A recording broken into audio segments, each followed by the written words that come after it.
경제학 읽어주는 여자 세 번째 시간. 안녕하세요. 저는 경제학과 출신의 에디터 해피유라라고 합니다. 오늘도 회사에서 야근하시느랴, 과도한 업무 스트레스에 혹은 해도 끝이 없는 집안일, 고된 학업 등 고달픈 주변 환경에 치여서 시달리시느라 수고가 많은 하루이셨을 것 같네요. 그럼 오늘 세 번째 시간 본격적으로 시작을 해보도록 하겠습니다. 제가 어제 두 번째 시간에 방송 첫 10분 정도는 그날의 주요 뉴스를 훑어보는 걸로 시작을 하면서 주요 뉴스를 알려드리려고 하겠다고 했는데요. 그럼 오늘은 본격적으로 뉴스부터 시작을 해서 경제학 읽어주는 여자 세 번째 시간을 시작해 보도록 하겠습니다. 제일 먼저 눈에 띄는 건 손흥민 토트넘 데뷔날에 아시안게임 금메달 들고 라는 타이틀과 함께 손흥민 선수가 금메달을 자랑스럽게 손에 들고 있는 사진이 눈에 제일 먼저 띄네요. 그 다음으로는 1, 2등 죄다 한국인 병역 기피 무대된 이런 기사도 보이고요. 9.13 대책, 빚내서 한 채 더 사기, 원천 봉쇄, 대출 규제 어떻게, 분양권 있음 무주택자 제외, 청약제도 손질, 성매매 관두면 2,260만원 지원, 사회복귀, vs 혈세, 이걸 클릭해 두도록 하겠습니다. 시진핑 한반도 문제 당사자는 북한미, 한발 물러서, 소설가 최옥정 대장암 투병하다 별세, 내일 전국에 비, 제주도 남해안 집중호우, 세습 제동에 김사만 목사 반대파 겨냥 마귀 비난, 삼성 이재용 평양 간다, 정의선 최태원 국왕모도,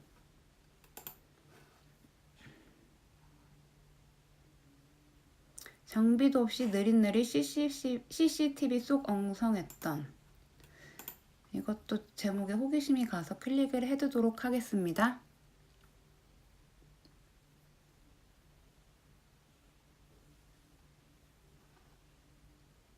팔아야 하나, 문희 빗발, 여론은 종부세 찬성, 불륜 저지른 군인은 전역해야 하나? 법원 판단은? 일본, 암 환자 3년 생존율 공개, 췌장암 생존율 최저, 블록체인이 역사상 가장 우아한 사기? 실생활 적용할 땅굴 파서 야금야금 기름 절도, 2년간 25억원 꿀꺽, 애플 아이폰 X, SE, 6S 단종, 아이폰 8, 7 출고가 내려, 교장이 회식 자리에서 교사 성추행, 교육당국 감사,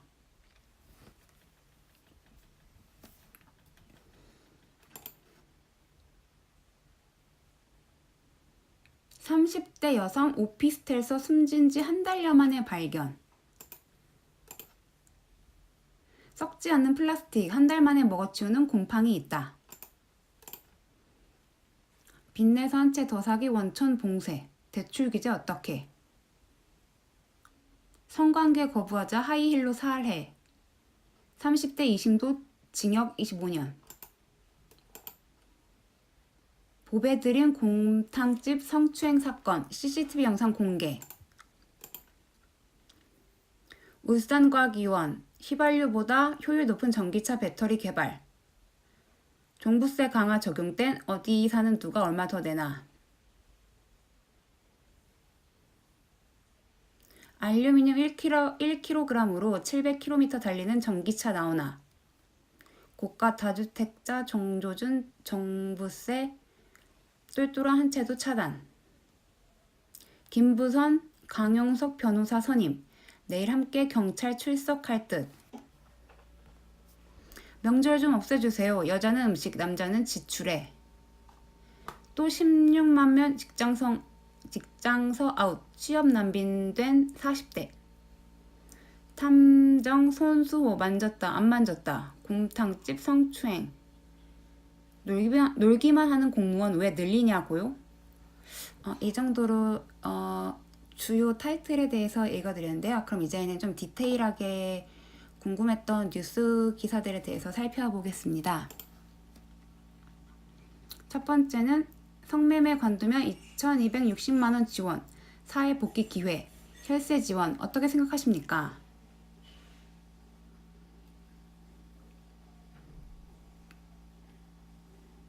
한 지방자치단체가 전직 성매매 종사자들에게 자립비용 명목으로 1인당 연간 2천여만원 지원하기로 해 찬반의 논란이 뜨겁습니다. 아무리 성매매 근절이 목표라고는 해도 성매매 자체가 엄연히 불법 행위인데 법을 어긴 이들한테 되레 혈세를 지원한다는 게 타당한가라는 비판이 나온다고 합니다.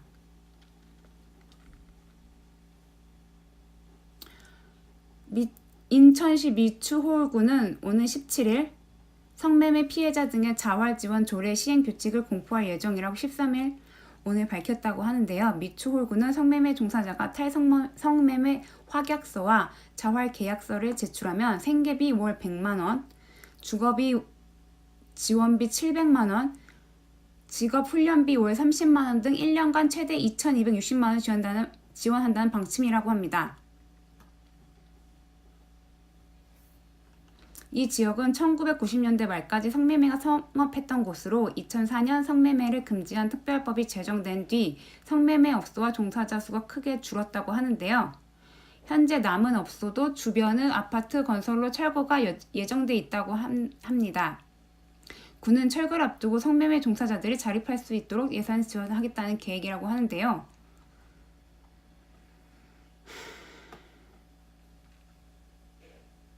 그러나 성매매 종사자의 자활을 굳이 국민 세금으로 지원한다는 것에 반대 의견도 상당하다고 합니다. 청와대 국민청원 게시판에는 미주홀구 조례를 반대하는 청원이 잇따르고 있다고 하는데요. 한 청원인은 어쩔 수 없는 상황에서 성매매를 택한 여성도 있겠지만 모든 여성이 힘들다고 성매매를 택하진 않는다며 성매매 단속은 제대로 하지 않으면서 국민 혈세 수천만 원을 지원해 성매매를 근절하겠다는 발생은 이해하기 어렵다고 비판했다고 합니다. 또 다른 청원인은 대학 등록금이나 생활비를 벌기 위해 아르바이트하는 청년들은 쉽게 돈 버는 법을 몰라서 일을 하겠느냐며 청년수당 지원만 해도 찬반이 엇갈리는데 성매매 여성에게 수천만 원 지원한다는 것은 납득할 수 없다고 목소리를 높였다고 합니다.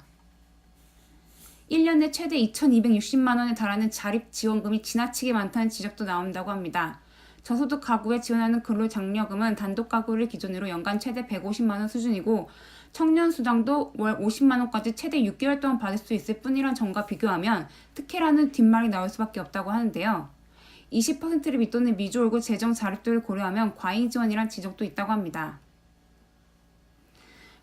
이렇듯 성매매 종사자의 자립 지원을 둘러싼 논란은 전국으로 확산할 전망이라고 하는데요. 현재 대구와 광주, 충남 아산, 전북, 전주 등도 성매매 종사자에 대한 지원 조례를 추진 중이라고 합니다.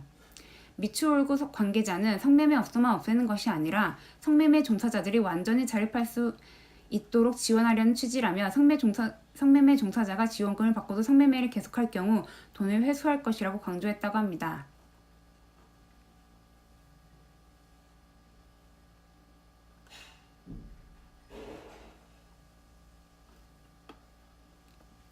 댓글을 대충 살펴봤는데 반대 의견이 대다수인 것 같습니다.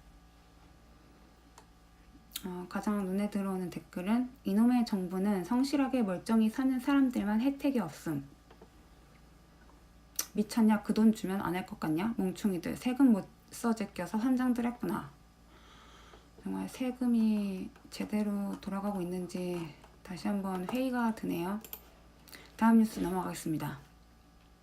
장비도 없이 느릿느릿 CCTV 쏟 엉성했던 삼성 소방대. 이거 그 삼성전자 기흥 사업장에서 발생한 이산화탄소 누출 사고와 관련해서 삼성 측이 119 출동을 막았다는 의혹을 보도했던 거에 대한 뉴스였는데요.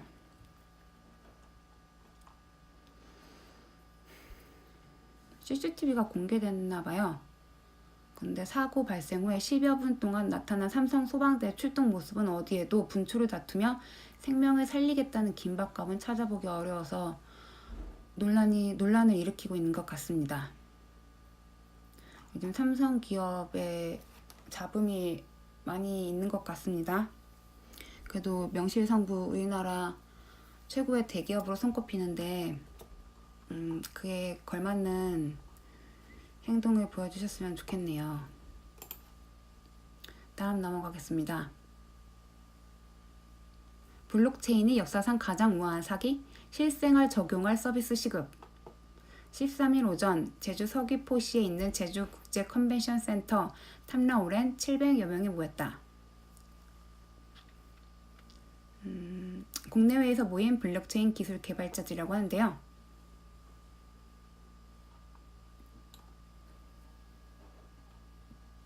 암호화폐인 비트코인의 기반 기술로 알려진 블록체인은 각종 거래 정보를 중앙 서버에 관리하지 않고 여러 곳으로 분산해 동시에 저장하는 기술이다. 일정 시간마다 거래 정보가 하나의 암호화된 블록으로 묶이고 다시 블록과 블록이 결합해 체인이 형성된다. 거래 장부의 사본을 해당 거래에 참여한 여러 사람이 나눠서 보유하는 식이다. 그래서 위조가 어렵고 해킹을 막을 수 있다는 장점이 있다. 거래가 발생할 때마다 저장된 모든 데이터를 대조하는 데다 위조하려면 여러 사람이 나눠 가진 정보를 모두 바꿔야 하기 때문이다.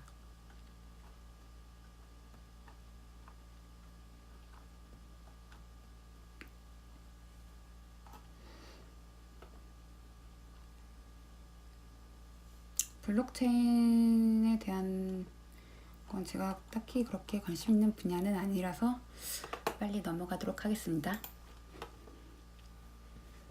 30대 여성 오피스텔에서 숨진 지 한 달여 만에 발견.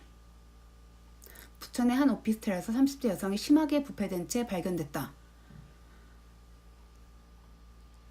오피스텔 주인이 A씨가 8월 8일 이후 연락이 두절되자 오피스텔 관리인에게 A씨의 숙소 확인을 요청, 숨진 A씨를 발견했다고 하는데요. 이때 A씨의 시신은 심하게 부패한 것으로 알려졌다고 합니다. 경찰 조사 결과 A씨의 숙소에는 술병이 여러 병 있었으며 유서는 발견되지 않았다고 합니다. A씨는 오피스텔에서 혼자 살았던 것으로 알려졌습니다. 경찰은 A씨의 사망 원인을 밝히기 위해 부검키로 했다고 합니다. 이게 고독사 문제인 것 같은데 고독사 문제라기보다는 30대니까 고독사 문제라기보다는 우울증 같은 게 있으셨던 것 같죠 아마? 부검 결과가 나와봐야 알겠지만 무섭네요. 1인 가구가 안 그래도 늘고 있다는데 이런 건 1인 가구의 안 좋은 부분을 보게 되는 것 같습니다. 다음 넘어가겠습니다. 썩지 않는 플라스틱 한 달 만에 먹어치우는 곰팡이 있다. 이건 좀 반가운 소식인데요. 플라스틱을 먹어치우는 곰팡이가 발견돼 환경오염의 주범으로 꼽히는 플라스틱 쓰레기 문제를 해결할 수 있는 실마리가 열렸다고 합니다.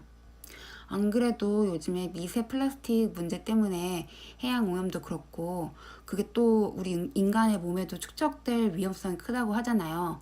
그래서 환경 문제뿐만 아니라 인간의 건강도 위협해서 큰 논란을 일으켰는데 이건 반가운 소식인 것 같습니다.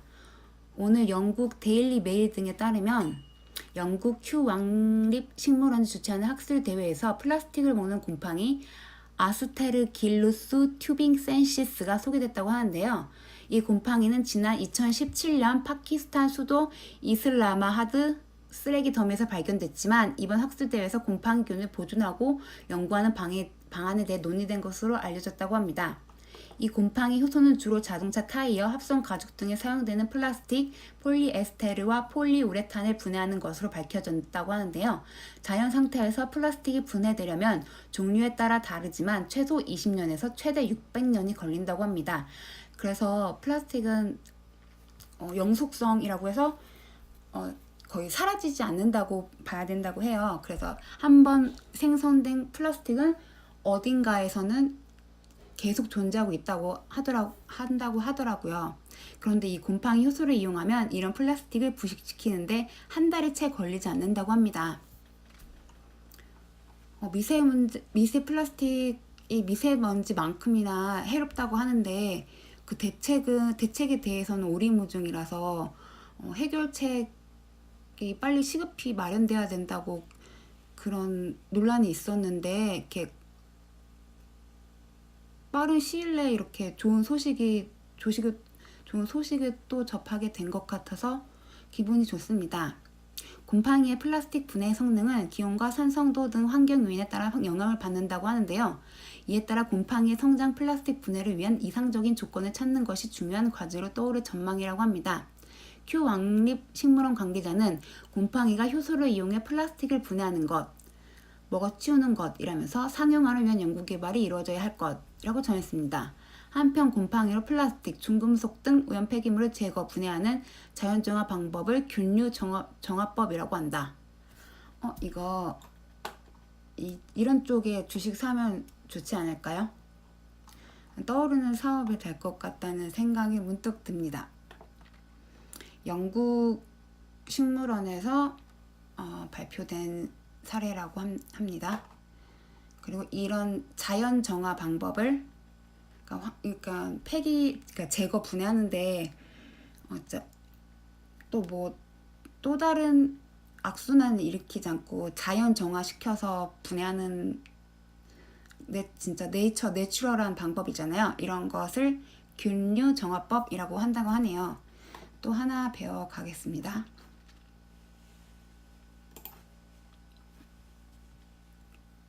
성관계 거부하자 하이힐로 살해 30대 20도 징역 25년. 성관계를 거부하는 여성을 마구 때려 숨지게 한 혐의로 기소된 30대가 항소심에서도 중형을 선고받았다.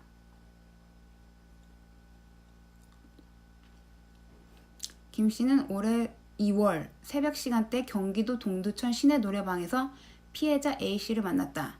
2차로 함께 술을 더 마시던 중 김 씨는 강제 성관계를 시도했고 A 씨는 강하게 거부했다.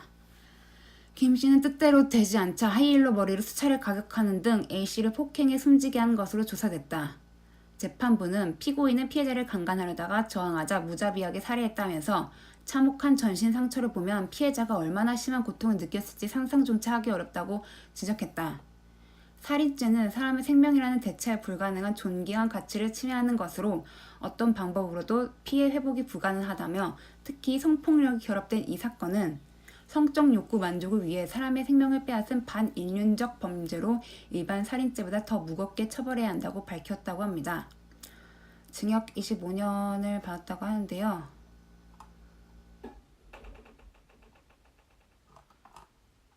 정말 이런 기사를 접할 때마다 여성으로서는 참 공포심이 생깁니다. 그러니까 이건 2차를 가면 안 됐죠. 이거는 항상 여자는 약자 입장이니까 최악의 상황까지 항상 대비를 해둬야 된다고 생각을 해요.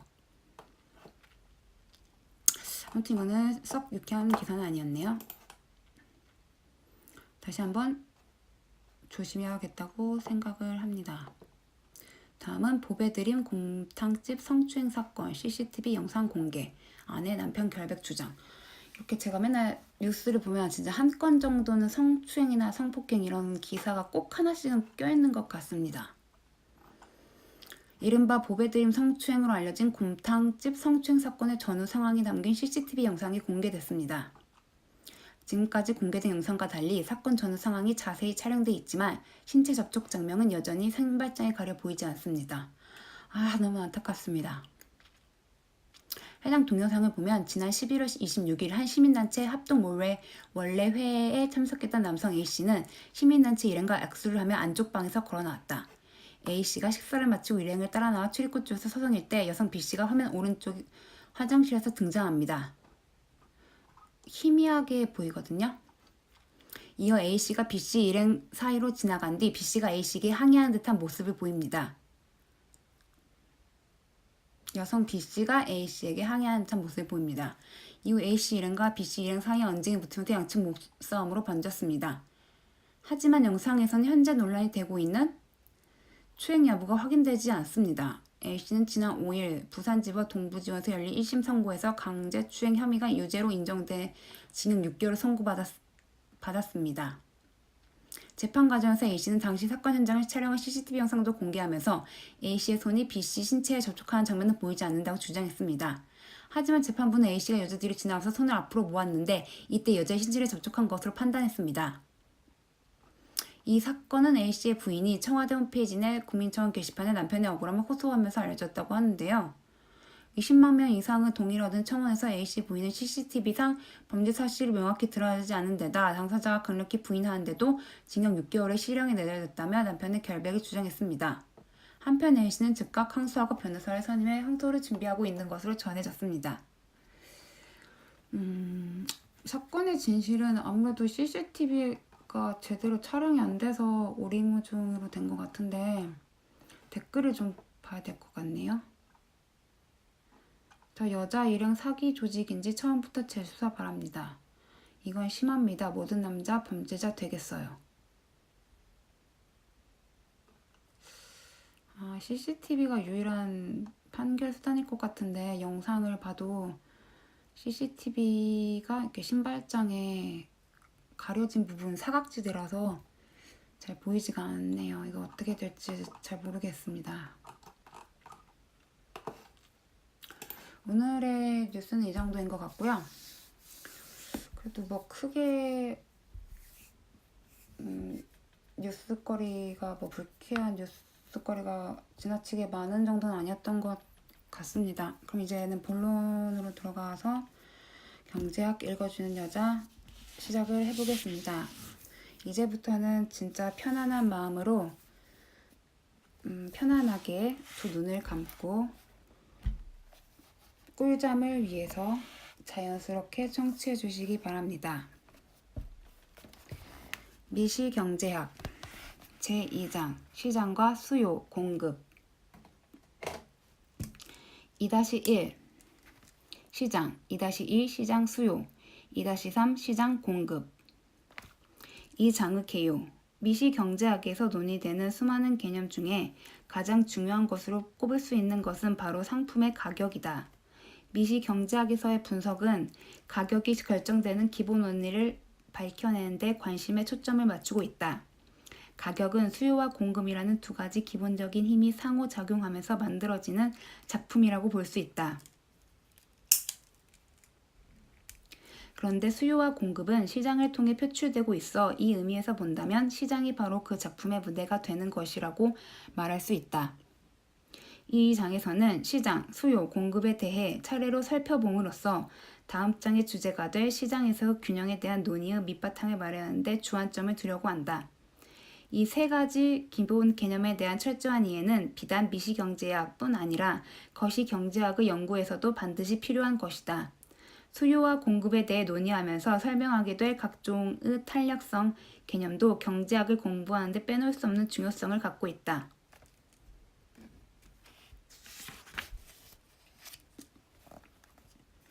본론으로 들어가겠습니다. 2-1 시장 시장이란 말을 들을 때 우리는 닷새 만에 한 번씩 서는 시골 장터로부터 남대문 시장, 평화시장, 주식시장, 농산물시장, 대학 졸업자의 인력시장까지 각양각색의 시장을 머리에 떠올리게 된다. 그렇게 그 크기나 성격이 각각 다른 것들을 모두 묶어 마켓이라고 일컬 수 있는 것은 그것들이 한 가지 공통점을 갖고 있기 때문이다. 그 공통점이란 상품을 사고자 하는 사람과 팔고자 하는 사람 사이의 교환이 바로 그것들을 매개로 하여 이루어지고 있다는 사실이다. 시장이라 해서 반드시 그러한 교환이 이루어지는 구체적인 장소를 지칭하는 것은 아니다. 눈에 보이는 장소가 아니더라도 상품을 사려는 사람들과 팔려는 사람들 사이에 접촉이 이루어질 수 있는 상황이 존재하면 이를 가리켜 시장이라고 부를 수 있다. 한층 더 추상화시켜 말한다면 상품을 사려고 하는 사람들과 팔려고 하는 사람들의 모임, 그 자체를 시장이라고 부를 수 있다. 그러므로 이 책에서는 시장을 다음과 같이 정의하려고 한다. 시장. 어떤 상품을 사고 팔기 위해 서로 접촉하는 개인들과 기업들의 모임을 시장이라고 부른다.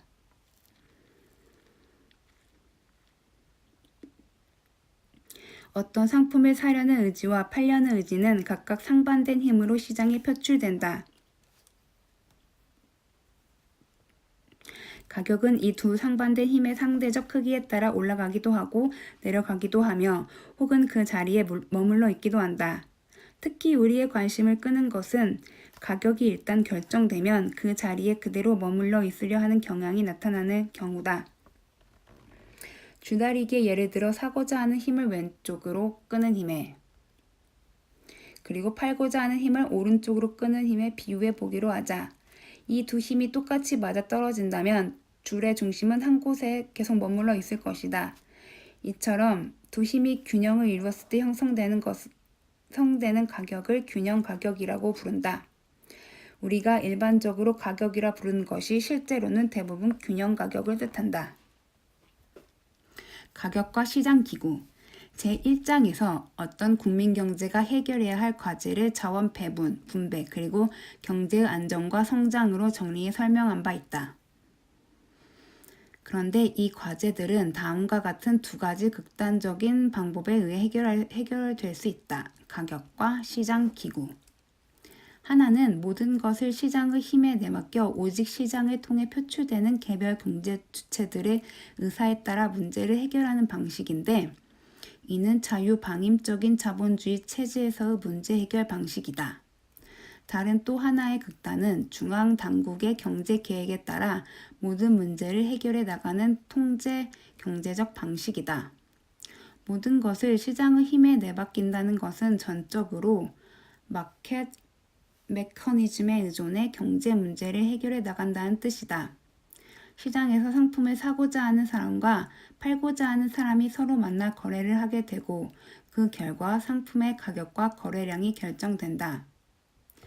이 과정에서 어떤 상품을 얼마나 많이 그리고 어떤 방법에 의해서 결정할 것인지가 결정되며 누구에게 얼마만큼씩 돌아갈 것인지도 동시에 결정된다. 그뿐 아니라 경제 전체의 안정과 성장이라는 측면에서 본 경제의 상태도 함께 결정되는 것이다. 이와 같은 시장의 역할을 통틀어서 시장 기능이라고 부르는데 가격은 시장 기능이 발휘되는 과정에서 매우 중요한 역할을 수행한다. 누구나 잘 알고 있듯 시장이란 인격을 갖고 있지 않는 존재다. 또한 시장이 하나의 통합된 조직을 갖고 있어 상황에 따라 적절한 판단을 내릴 수 있는 것도 아니다.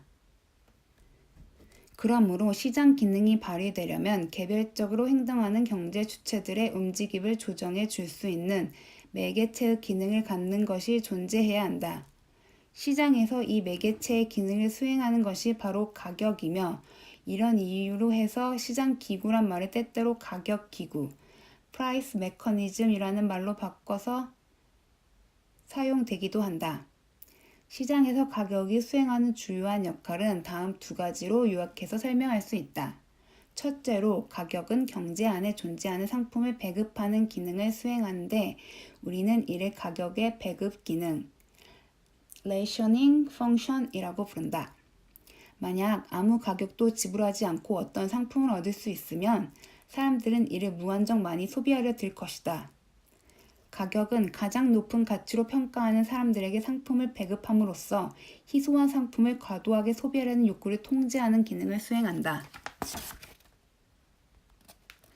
둘째로 가격은 생산 자원이 경제의 여러 부문들 사이로 배분되어 가는 과정에서 신호를 전달해 주는 역할을 한다. 이것을 가격의 배분 기능, allocative function이라고 부르는데 아담 스미스는 보이지 않는 손, invisible hand는 바로 이 기능을 가리키는 말이다. 경제학의 아버지라고 하죠. 애덤 스미스. 보이지 않는 손.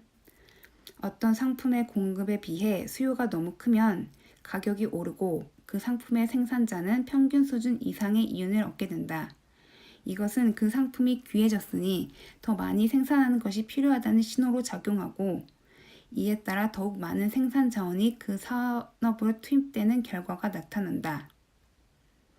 반면에 수요가 너무 작을 경우에는 가격이 내리고 손실이 발생해 생산 자원이 다른 산업으로 빠져나가게 만든다. 바로 이런 것들이 가격이 수행하는 배분 기능의 좋은 예가 된다. 어떤 사람은 모든 것을 시장 기구에 내맡기는 경제 체제를 이 세상 어디에서 찾을 수 있느냐고 물을지 모른다. 완전한 의미에서 통제 경제를 할 수 있는 사회주의 경제 체제를 현실에서 발견하기 힘든 것처럼 시장 기구에 모든 것을 내맡기는 순수한 자본주의 경제 체제 혹은 시장 경제 체제 역시 현실에서 그 예를 찾기가 무척 어렵다. 정도의 차이는 있을 수 있으나 자본주의 체제를 표방하는 거의 모든 나라에서 시장 기구에 대한 정부의 간섭이 상당한 정도로 행해지고 있다. 다시 말해 대부분의 나라가 시장 경제의 기본 골격 위에 통제 경제의 성격도 약간 가미된 혼합 경제, 믹스드 이코노미의 체제를 선택하고 있는 것이다. 가격을 매개로 한 시장 기능은 효율적인 자원 배분을 가져다 준다는 점에서 우리의 관심을 끈다. 스미스가 지적했듯 시장에 참여하는 모든 사람은 오직 사사로운 이익, 셀프 인터레스트만을 염두에 두고 경제활동을 한다.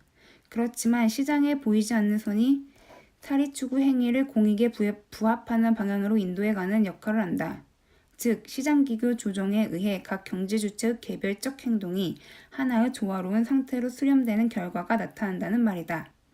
이 조화로운 상태라는 것은 결국 효율적인 자원 배분이 이루어진 상태를 뜻한다.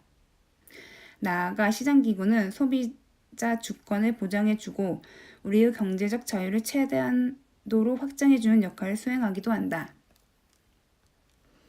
그렇지만 시장기구가 그와 같은 긍정적 측면만을 갖고 있는 것은 아니다. 우선 분배의 공평성이란 측면에서 볼 때 시장기구가 언제나 공평한 중재자의 역할을 수행한다고 보장할 수 없다. 보이지 않는 손의 명제는 오직 자원 배분의 효율성이라는 제한된 측면에서만 타당할 뿐 공평성의 측면에서도 적용될 수 있는 성질의 것이 아니다. 시장기구가 주도하는 자본주의 체제에는 1인 1표가 아니라 1원 1표의 원칙에 의해 움직인다. 이런 체제에서는 공평한 분배의 상태가 달성된다는 보장이 없다. 또한 시장기구는 국민경제의 안정과 성장이란 측면에서 볼 때도 문제점을 가질 수 있다. 뿐만 아니라 현실의 상황이 완전 경제적인 시장체제와 결코 동일한 것은 아니며 많은 불안정성과 특이성을 가지고 있다는 사실에도 주목해야 한다. 시장기구가 효율적인 자원 배분을 가져다 준다는 것은 완전 경쟁 체제를 전제로 하고 있는데 만약 이 전제가 무너진다면 시장기구를 더 이상 신뢰할 수 없게 된다. 시장기구에 대한 평가는 이처럼 여러 측면에서 행해질 수 있다는 사실에 유의해야 한다. 오늘은 여기까지 낭독해 드리도록 하겠습니다. 다음 네 번째 시간에는 2-2장 시장 수요 파트를 들어가도록 할 텐데요. 그럼 오늘도 청취해 주시느라 수고 많으셨습니다. 피곤하실 텐데 편안하게 푹 꿀잠, 숙면 취하시기 바라겠습니다. 안녕히 편안히 푹 주무세요.